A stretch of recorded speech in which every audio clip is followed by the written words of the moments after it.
Hello. నమస్తే. నా పేరు భాష అండి. నేను గత 30 ఏళ్ల నేను ఒక ప్రైవేట్ ఆర్గనైజేషన్ లో వర్క్ చేసేవాడిని. అక్కడ నా స్టార్టింగ్ సాలరీ 700 ఉండేది. నేను రిటైర్డ్ అయ్యే టయానికి నా సాలరీ 80,000 అయింది. 32 ఏళ్లలో నేను సంపాదించింది ఏమీ లేదు. ఇక అలాగే ఉండేది. రిటైర్డ్ అయిన తర్వాత నేను ఈ కార్పొరేట్ కంపెనీలోకి గత 6 నెలలుగా వర్క్ చేస్తున్నాను.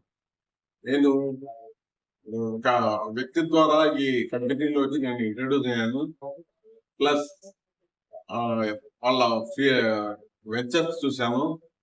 వాళ్ళ లీగాలిటీ నచ్చింది. అందుకోసమే నేను ఇక్కడ వర్క్ చేస్తున్నాను. గత 6 నెలల్లో నేను ఒక సంపాదించాను.